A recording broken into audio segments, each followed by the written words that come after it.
ခဲ့မယ်ဆိုရင်လက်တွေ့လှုပ်ဆောင်ရဲမယ်အမားတွေထဲကနေပြီးသူတို့သိယူတတ်လိမ့်မယ်ဒီအတွက်ကြောင့် OAC ကကလေးတွေရဲ့အနာဂတ်ပဲဖြစ်တယ်သူတို့ရဲ့အနာဂတ်ကြီးထွားဖို့အတွက်က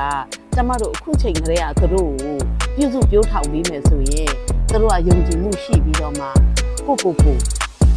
အားကိုးပြီးတော့မှမိဘပေါ်တည်တတ်မယ်ကိုလည်းတည်လာမယ်ဒီတက်ကြောင့်မလို့ OAC ကအဖြေပဲဖြစ်ပါတယ်ရှင်ဒီအတွက်ကျမတို့ OAC မှာ2ရက်23ရက်နေ့နဲ့24ရက်နေ့ဧပြီလမှာလုပ်မယ်ကလေးတွေအတွက်အထူးသင်တန်းကတော့နေ့လယ်စာပါမယ်ဒီတိုင်း3နာရီမှာပါမယ်မေမေတို့ဘာတစ်ခုမှအိမ်ကနေပြင်ဆင်ပြီးထည့်ပေးစရာမလိုဘူးအားလုံးဒီမှာအသေးစိတ်ဂရုစိုက်ပေးနေသူတွေရှိတယ်ဆရာကိုယ်တိုင်ကကလေးတွေကိုကလေးတွေရဲ့အိမ်မက်ကိုအကောင့်ထဲပေါ်နိုင်ပြီးတော့မှကလေးတွေရဲ့အနာဂတ်ကိုပြုစုပြောထောင်နေသူဖြစ်တဲ့အတွက်ကျမယုံကြည်တာဒီဗီဒီယိုတွေ့တဲ့သူတိုင်းဟာလုံးဝကံကောင်းပြီပဲမသိတာအတွက်ဒီဗီဒီယိုလုပ်တာမဟုတ်ဘူးဒီ training ကိုကျမအတွက်လုပ်တာမဟုတ်ပါဘူးကျမမိဘတိုင်းအတွက်ကိုရည်ရွယ်ပြီးကျမဒီ